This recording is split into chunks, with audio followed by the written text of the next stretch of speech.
El Sol, este astro que está situado en una posición variante con respecto a los demás soles de la galaxia, es el punto central de todo el sistema solar alrededor del cual se mueven planetas, satélites, asteroides, cometas, meteoritos y quizás otros cuerpos no identificados todavía por la ciencia.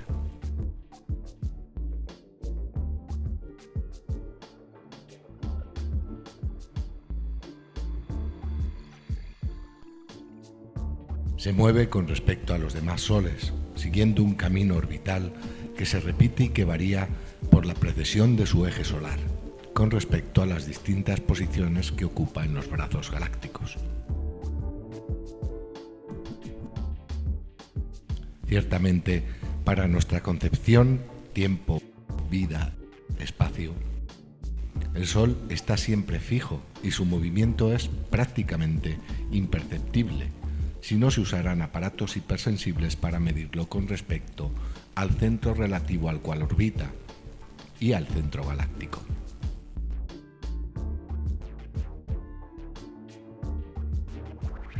Todas las culturas de la Tierra lo han adorado.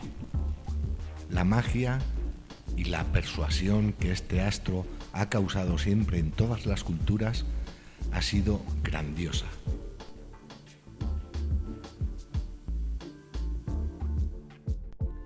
Desde los primeros habitantes conscientes de este planeta hasta la actualidad, la adoración por este astro que nos da su luz y que nos permite existir ha sido siempre imperecedera.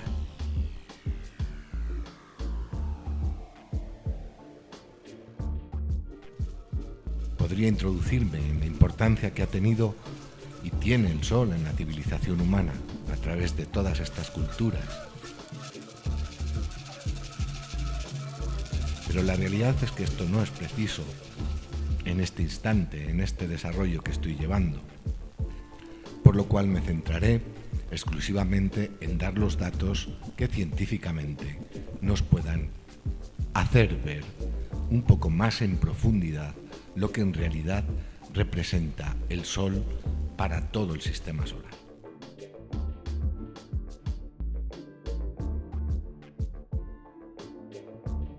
Veremos cómo desde Kepler, pasando por Newton y mi buen amigo Albert Einstein, las teorías van siendo sustituidas y arregladas, algunas equivocadas y otras sencillamente imprecisas, se van adaptando a los nuevos y precisos métodos de cálculo.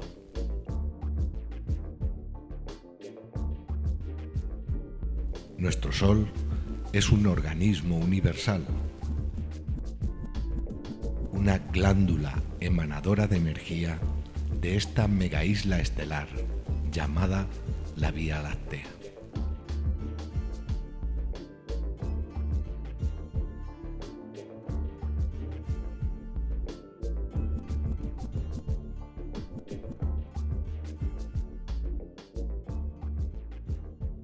Tiene sus propias conductas, que se encuadran en un determinado tipo de habitantes galácticos, de soles, que nacen, crecen, viven y se desarrollan dentro del ecosistema galáctico y que todavía en la actualidad es muy desconocido para la ciencia humana moderna.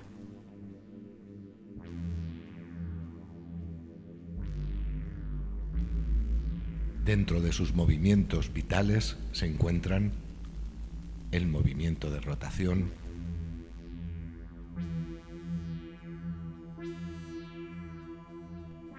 el movimiento de precesión,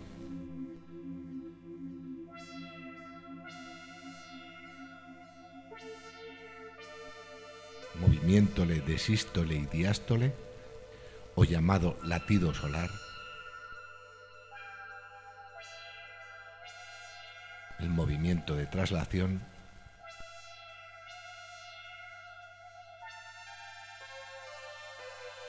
y el más importante, el movimiento de emisión energética.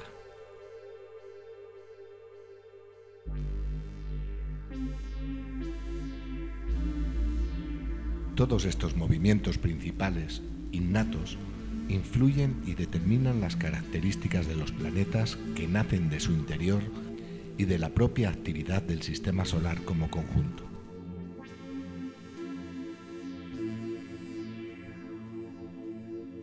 El sistema solar como conjunto también tiene sus propios movimientos y animismos, físicos y dinámicos.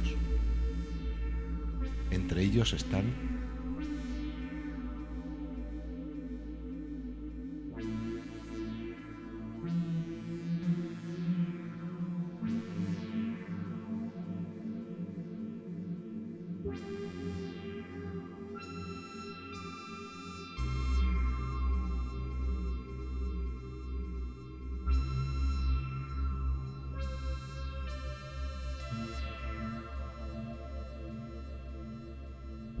es cíclico e interviene en las variaciones de las órbitas planetarias y de esta manera influyen en las vidas que existen en los planetas. También este alineamiento modifica el ángulo de precesión del conjunto del sistema solar y provoca en su naturaleza de grupo el movimiento de latido del sistema solar.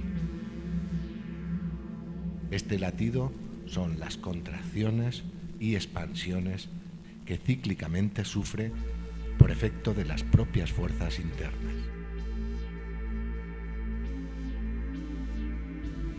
También está el movimiento de rotación de nuestro sistema solar, que hace que se sitúe en ocasiones fuera y en ocasiones dentro del brazo galáctico en el cual se ubica.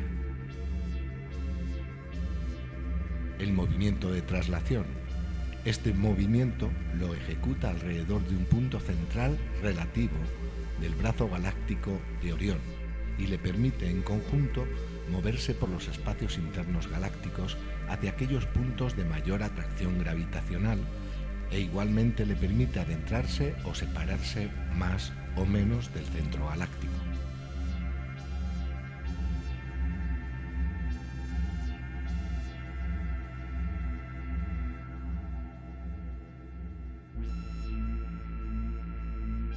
De esta manera, la influencia energética astral es variante.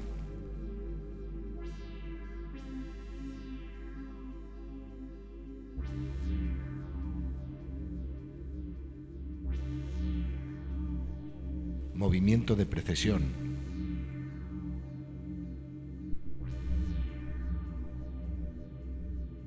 Este movimiento regula determinantemente la influencia energética que recibe del conjunto galáctico y de los puntos emisores energéticos principales.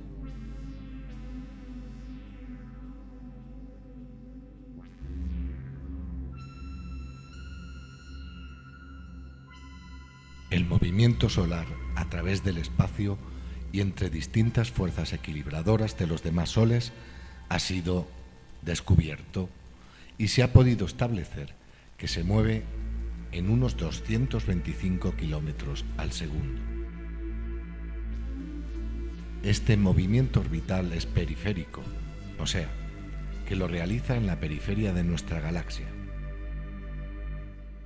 Realiza una revolución completa u órbita alrededor del centro de la galaxia en unos 250 millones de años. A esto se le ha llamado año cósmico.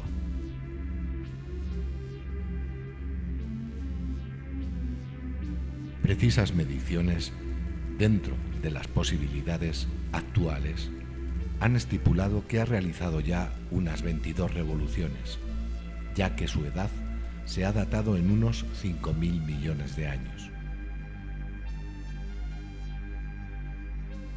En la actualidad, se encuentra situado entre los brazos galácticos de Perseo y del brazo de Sagitario, dentro de los límites exteriores del brazo de Orión.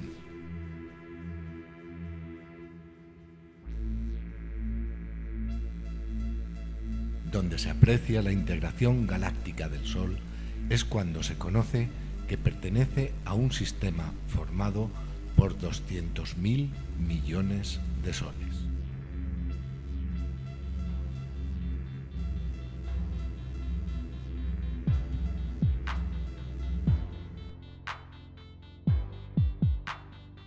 es el sistema de nuestra mega isla estelar, cuya particularidad común y generalizada es que entre todos ellos más de un 90% son sistemas de soles binarios, o lo que es igual, que 9 de cada 10 sistemas solares tienen dos soles.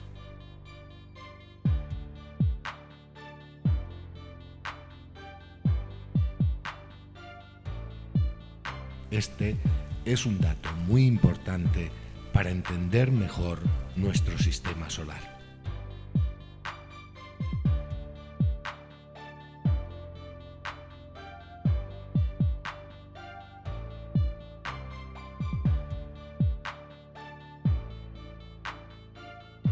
Para hablar del tamaño de nuestro Sol, podría citar su radio, volumen, etc.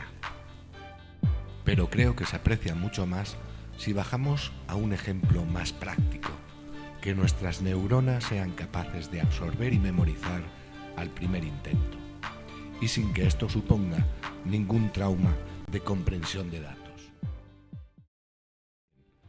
Si la Tierra tuviera un tamaño de una canica de 2,5 centímetros de diámetro, comparando su tamaño al tamaño solar en escala, el Sol tendría un diámetro de 2,8 metros y estaría situado a unos 300 metros de distancia. Si esta escala la aplicamos a Plutón, más lejano del sistema solar, tendríamos que Plutón sería una canica de tan solo 4,2 milímetros de diámetro y estaría a una distancia del Sol de 3.040 metros, o sea, más de 3 kilómetros.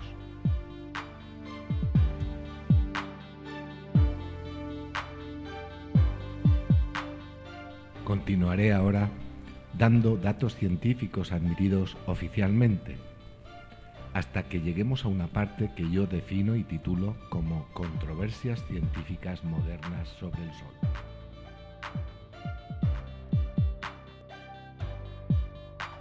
Por el movimiento de los planetas se ha podido calcular que la masa del Sol es de 333.000 veces la masa de la Tierra.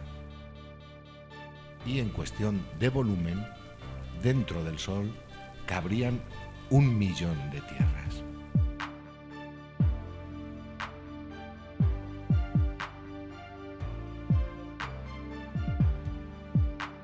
Su densidad, o mejor dicho, la densidad de las partes hasta hoy conocidas del Sol en relación a su masa-volumen, es superior a la densidad del agua.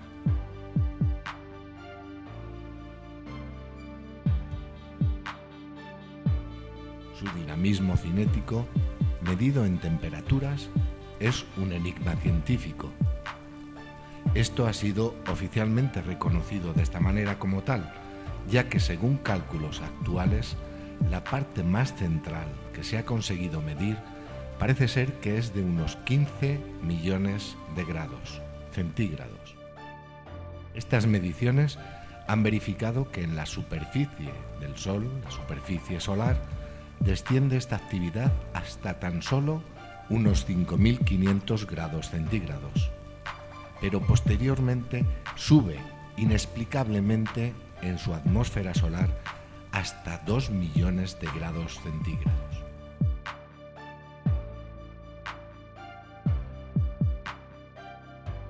En la actualidad, los científicos no saben cómo explicar este cambio energético en el Sol. No saben explicar en realidad cuál es el real funcionamiento del Sol.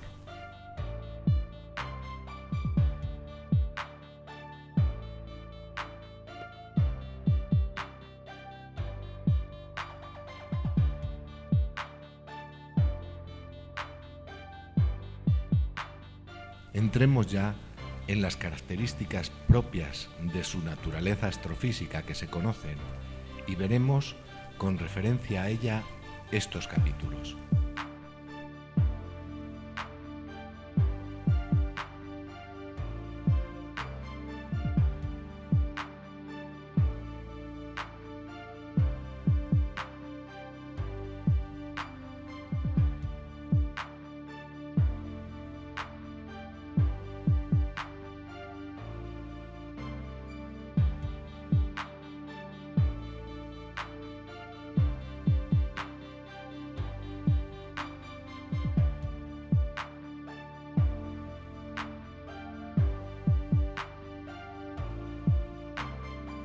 La potencia energética del Sol es de una importancia tan grande que solo se debería de medir en kilovatios horas o julios, o cualquier otro tipo de medida de energía o trabajo, ya que es esta energía la que alimenta a todo el sistema planetario que lo rodea.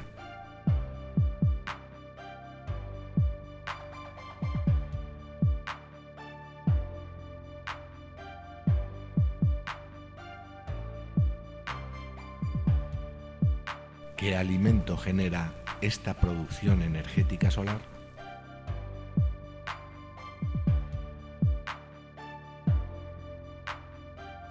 Este alimento solar, llamémoslo así, es principalmente el hidrógeno. Es el primer elemento en recombinarse, dejando posteriormente el paso al segundo, el helio. En realidad, la importancia está en el núcleo de hidrógeno, que está formado por un único protón, que posee un positrón orbital.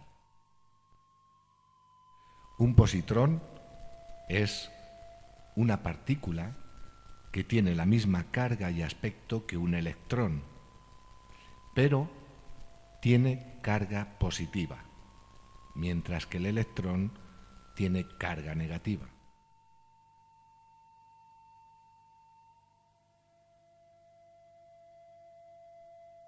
Cuando un positrón y un electrón se encuentran, ambos se transforman en energía gamma.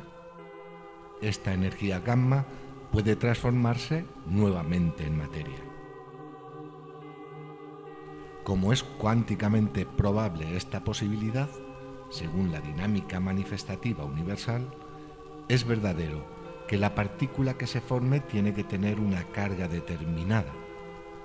Pero, ¿cuál es la fuerza que imprime la carga a esa nueva partícula si la energía que la ha generado es de naturaleza neutra?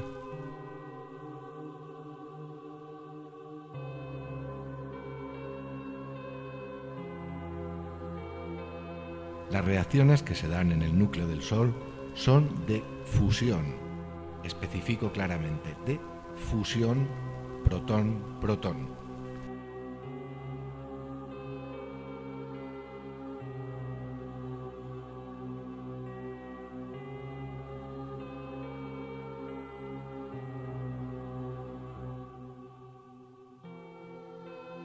No confundirla con la energía nuclear que ha creado el ser humano, que es de fisión, o sea, de separación del núcleo atómico.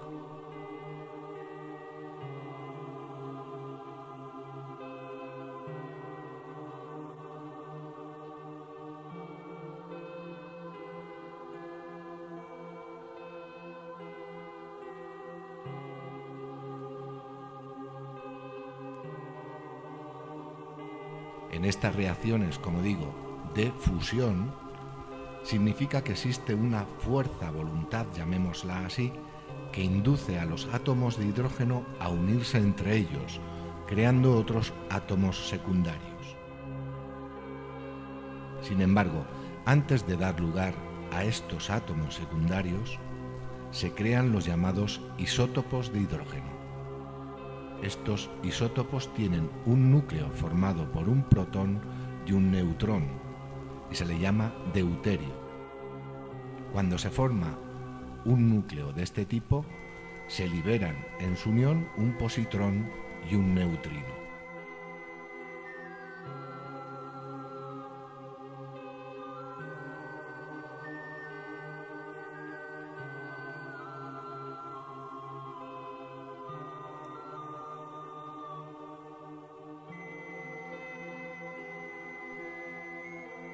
Posteriormente, estos isótopos de hidrógeno, de deuterio, se pueden unir a otro átomo de hidrógeno ionizado, dando lugar a un isótopo ligero de helio, o tritio, en cuyo núcleo residen dos protones y un neutrón, liberando en su proceso un fotón gamma. El siguiente proceso es la unión de 2 isótopos ligeros de helio, o sea, de tritio, para dar lugar al átomo de helio. En este proceso, en esta unión, se liberan 2 protones con sus positrones, pero se conservan los 2 positrones de los que orbitaban en ambos núcleos de tritio. El átomo resultante de helio estará compuesto por 2 protones, 2 neutrones orbitados por 2 positrones. Estos átomos resultantes son de helio. Y en esta combinación y recombinación por efecto de esa fuerza voluntad, que se ha denominado fuerza solar, se libera energía, energía que nosotros conocemos como luz. Es lo que percibimos ópticamente de cualquier sol que se encuentre a nuestro alcance visual.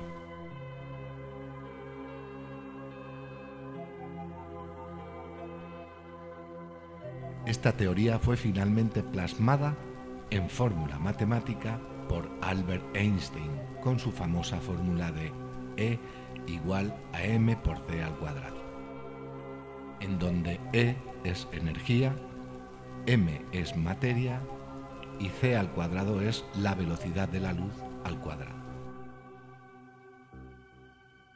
La luz que podemos ver es en realidad un chorro de fotones gamma que si llegaran directamente sin filtro alguno a la superficie de nuestro planeta, ciertamente el aspecto que conocemos como vida sería muy diferente.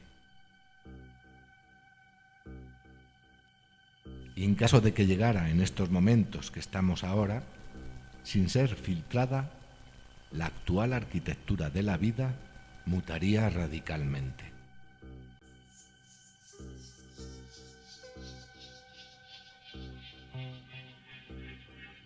Por lo tanto, dicha elaboración fotónica, digamos, es necesaria para no afectar traumáticamente a algunas estructuras orgánicas residentes en sus naturalezas planetarias. El filtro que ejerce la atmósfera terrestre hace que estos fotones gamma pierdan energía y queden neutralizados. En ello se puede apreciar la gran importancia de las distintas capas magnéticas y atmosféricas que protegen la vida en la Tierra.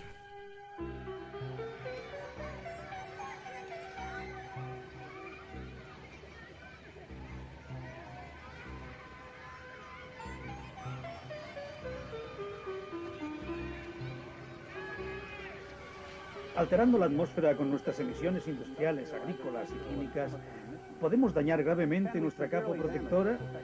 ¿Hasta dónde podemos llegar antes que la capa de ozono se vea gravemente afectada?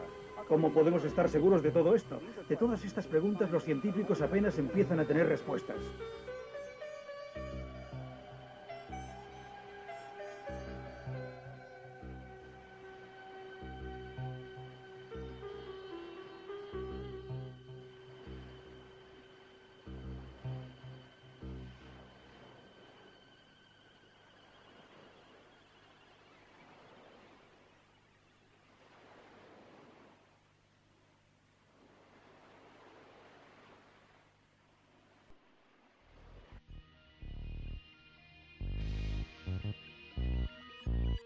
Por tanto, estas capas atmosféricas y magnéticas son protectoras de esta potente radiación que conlleva un gran riesgo para las tripulaciones de las misiones espaciales. Esto es debido a su radical incidencia en la genética de los organismos biológicos, tanto de los reinos vegetales como animales.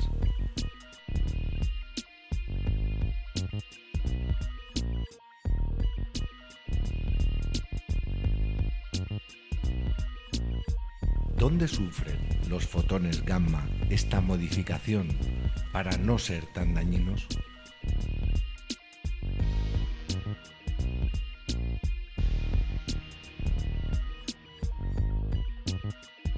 Principalmente la sufren en el transcurso de ascensión a través de las diferentes secciones del Sol, hasta llegar a su superficie solar.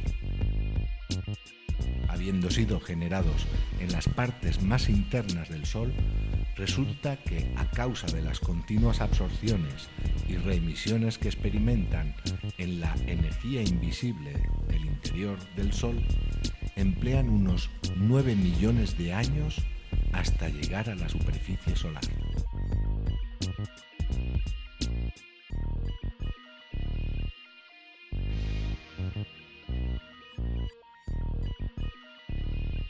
Este largo camino es lo que permite que los fotones gamma vayan perdiendo gran cantidad de su actividad, o dicho de otra manera más coloquial, aquietan su gran excitabilidad y de esta forma se convierten para nuestros ojos en luz visible, que surge de esta superficie solar que llamamos fotosfera solar.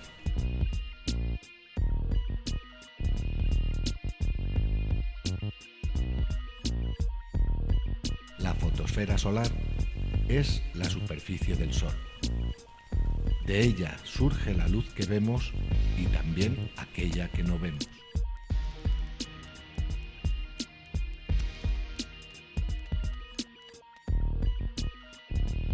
En realidad, para ser más preciso, se debería decir que es el estrato solar en donde la energía electromagnética generada por las reacciones de fusión en el interior solar se vuelve visible a nuestra capacidad visual.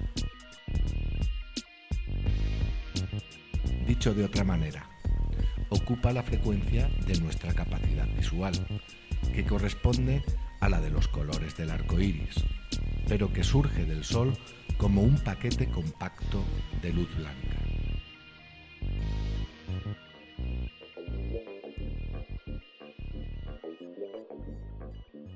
Es por esto que no podemos definir a la fotosfera solar que nosotros observamos como la superficie real del Sol, solo por el hecho de que es donde se emite la luz visible que nosotros percibimos. Con seguridad pienso que la superficie real estaría muy por debajo de este estrato solar.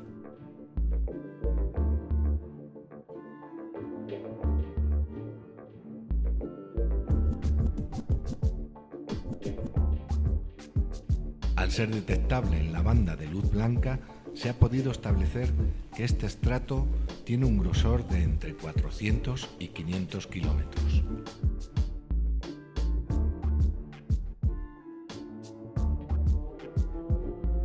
Su dinamismo cinético, medido en temperatura, está establecido en unos 5.600 grados Kelvin, alrededor de unos 6.000 grados centígrados.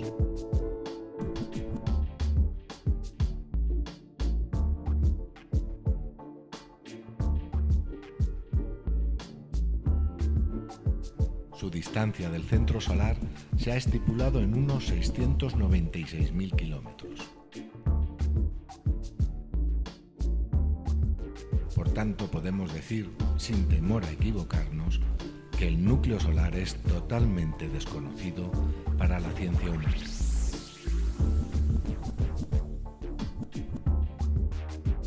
No obstante, se ha hecho valoraciones de que tiene unos 40 millones de grados centígrados en su centro.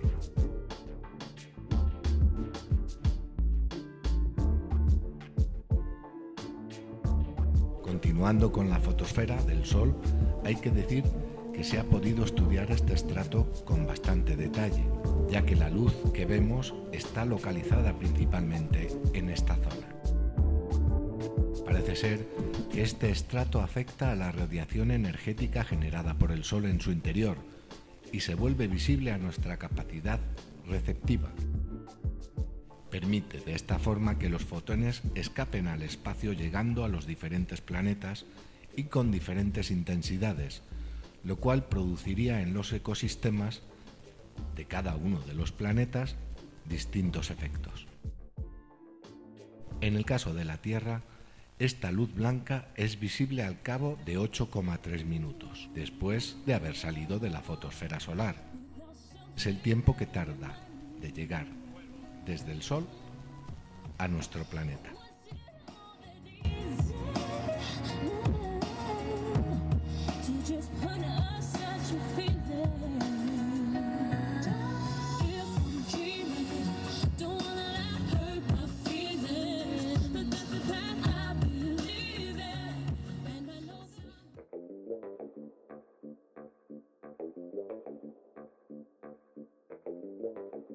En la fotosfera se distinguen dos fenómenos. Uno son las manchas solares. Dentro de ellas se hallan las fáculas.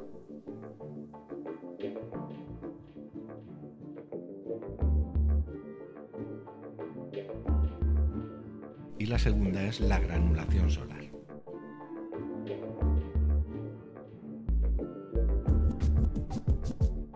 Hablemos de estos dos principales fenómenos de la fotosfera.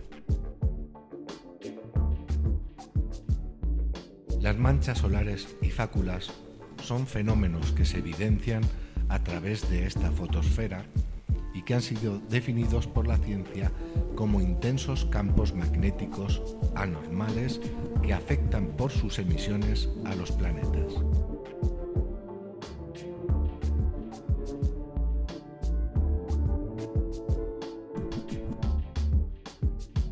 Su estructura se ha definido como tubos magnéticos que se elevan desde las profundidades solares y que impiden u obstaculizan poderosamente los movimientos convectivos de la fotosfera, impidiendo que los flujos ascendentes cumplan su tarea ascensional.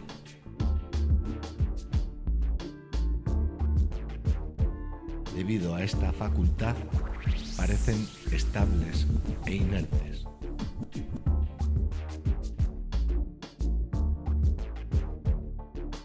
A nivel luminoso, las emisiones fotónicas de las manchas son un 40% menor de la emisión media fotosférica. Ahora bien, si observáramos las manchas sin ningún tipo de filtro, sin duda nos quedaríamos ciegos.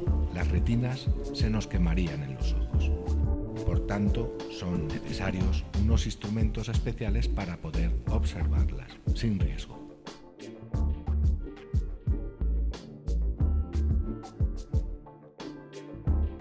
Las manchas están formadas por dos partes bien definidas, denominadas sombras y penumbras. Las sombras ocupan la zona central de estas manchas y las penumbras la periférica. Se piensa que tienen unos 4.600 grados centígrados en sus zonas oscuras. Su tamaño suele ser del tamaño del diámetro de la Tierra, o sea, de unos 12.000 kilómetros aproximadamente. Algunas llegan a superarlo, y si uniéramos todos los grupos agregados de manchas, podrían llegar a superar los 90.000 kilómetros.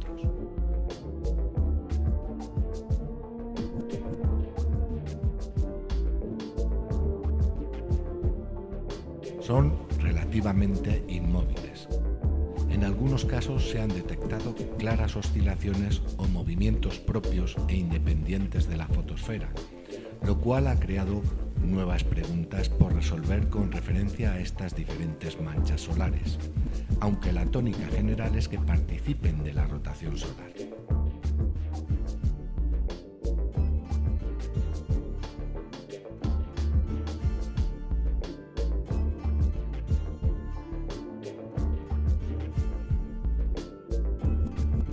A estas diferentes manchas solares yo las defino como manchas autónomas.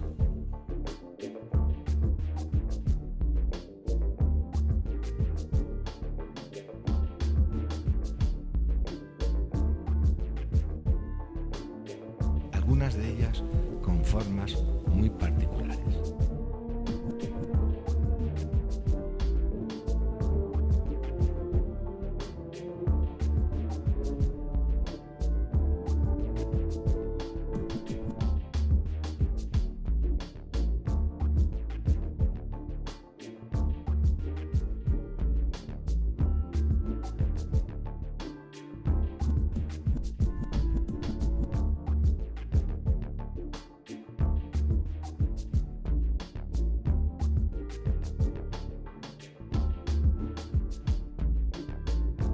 Las intensidades magnéticas de las manchas solares están directamente relacionadas al tamaño que ellas tienen. En las penumbras de las manchas, los movimientos convectivos de los flujos ascendentes se van recuperando en su actividad normal Y así aparecen las fáculas, que son las estrías luminosísimas dentro de las penumbras que recuperan o ayudan a recuperar los movimientos convectivos de los flujos ascendentes interferidos por la mancha en su núcleo.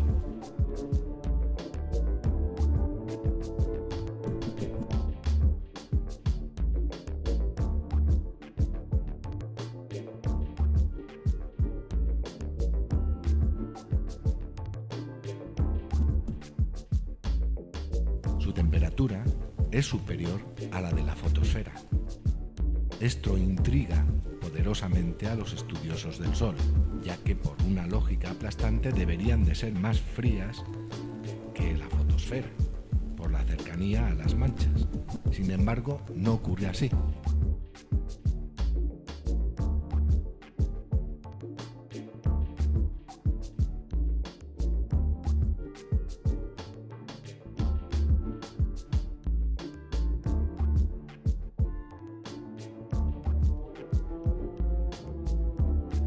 Manchas solares, en realidad, son salidas sin interferencias a las radiaciones más internas solares, con efectos notorios sobre los planetas y sus ecosistemas, incluyendo la tecnología electromagnética.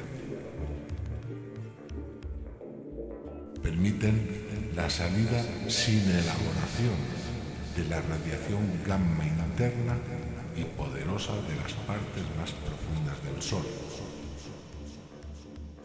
Y por tanto, esta es más virulenta para la naturaleza biológica planetaria.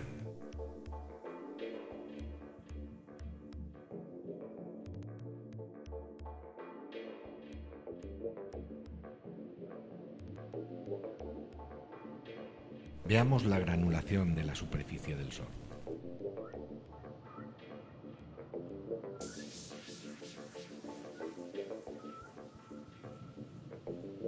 Es realmente el aspecto que presentan los movimientos convectivos presentes en el estrato fotosférico.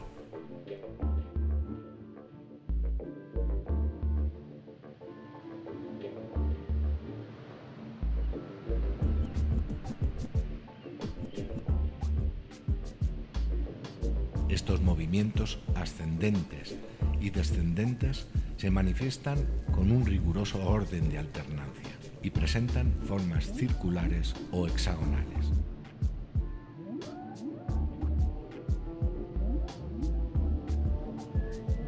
Aparecen y se reabsorben en un periodo aproximado de 9 minutos.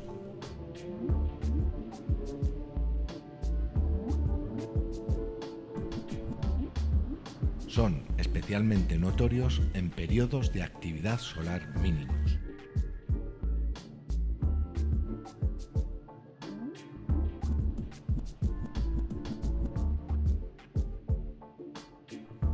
La granulación en la fotosfera solar indica que las emisiones de las fusiones internas del hidrógeno en helio se realizan no de una forma anárquica, sino en espacios determinados, como si fuera estimulada la fusión en esas zonas determinadas, que darían lugar a columnas convectivas ascendentes en cuya cima tendrían estas formas circulares o hexagonales que reflejarían una estructura determinada interna solar.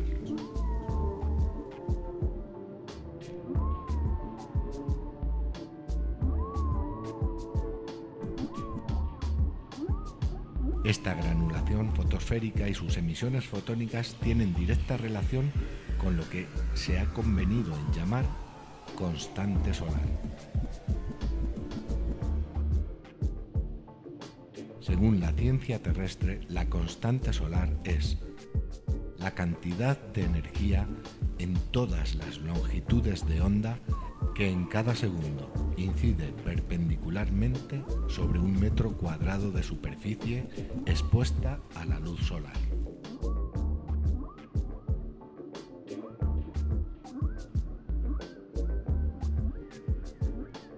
Esta constante solar tiene un periodo entre su máximo y mínimo de 11 años y afecta a todo el sistema planetario. En los planetas con atmósferas y con magnetosferas, esta radiación es en gran parte absorbida y transformada en corrientes más o menos activas, dependiendo de la inclinación planetaria de ese momento.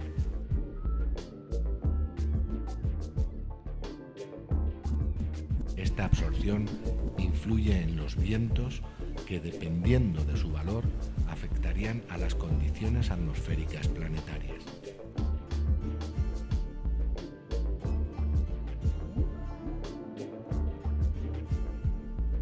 Es como si recogieran su alimento.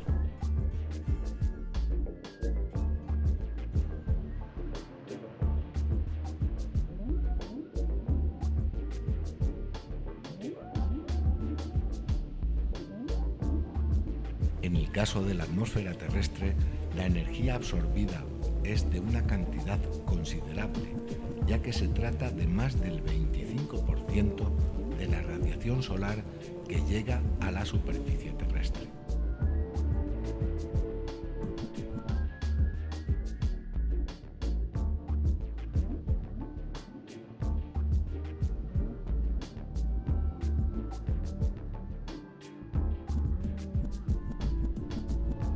Cromosfera solar.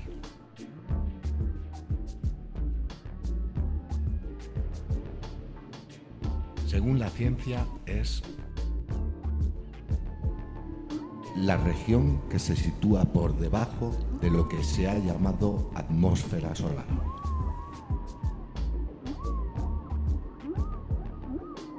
Todavía no se ha encontrado explicación al drástico cambio energético que se da entre la fotosfera y la cromosfera. La fotosfera tiene un dinamismo energético medido en temperatura de unos 5.800 grados centígrados aproximadamente. Y sin embargo, la cromosfera, situada por encima de la fotosfera, llega a más de 1.000.000 de grados centígrados, llegando a su máximo en 2 millones de grados centígrados.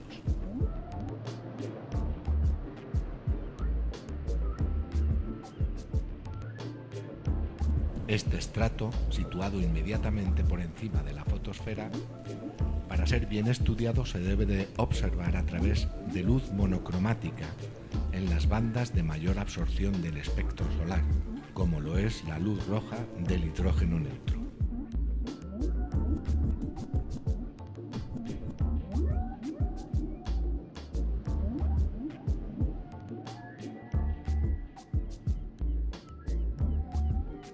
En este estrato solar, en la cromosfera, se pueden observar tres fenómenos: protuberancias,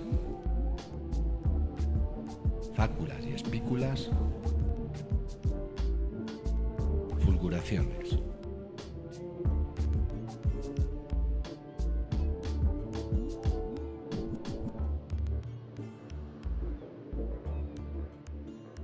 Protuberancias. Para una mejor observación de las protuberancias solares se suele eclipsar el disco solar, de manera que cuando surgen se pueden localizar nítidamente. No obstante, las últimas técnicas de observación implantadas en sondas de observación solar como SOHO, INODE, StarProbe y otras permiten sin ninguna dificultad y sin necesidad de este proceso observar las protuberancias solares.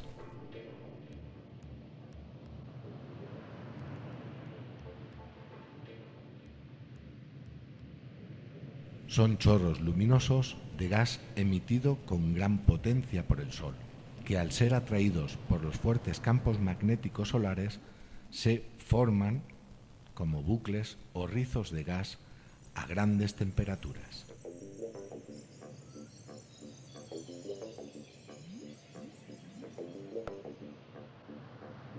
Estas protuberancias son de varios tipos. Estacionarias, pueden tener una inexplicada duración de hasta casi un año terrestre.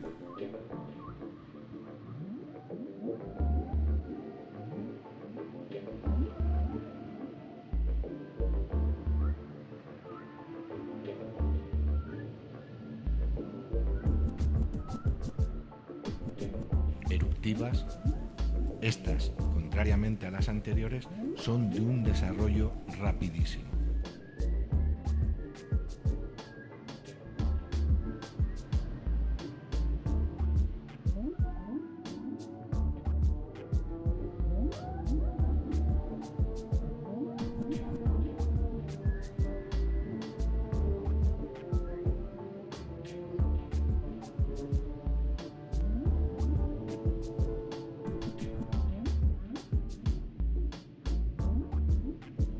Y las llamadas de chorro y de manchas solares, según su actividad.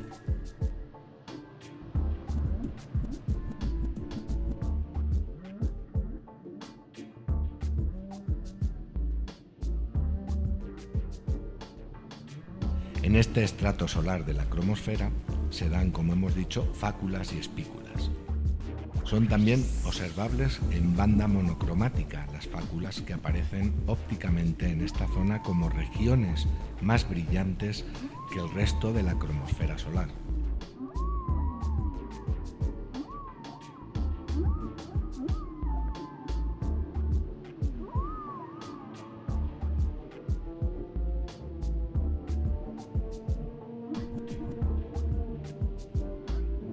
Pueden observarse por todo el disco solar. Realmente son zonas brillantes, mucho más extensas que las fáculas fotosféricas visibles en luz blanca. También estas tienen una estrecha relación con las manchas solares, como ya hemos visto.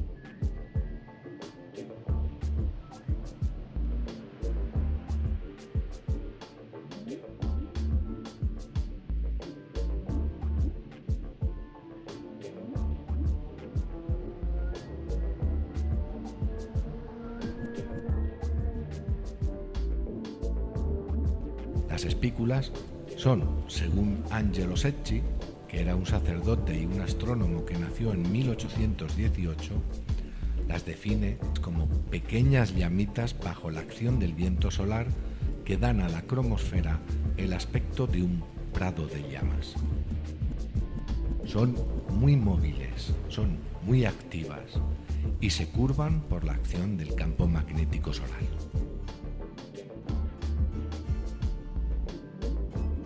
Las fulguraciones son repentinos y rapidísimos aumentos de luminosidad que se observan de forma local, cercana a grupos de manchas solares, y que pueden ser observadas en diferentes bandas del espectro electromagnético, que oscila desde los rayos gamma hasta las ondas de radio.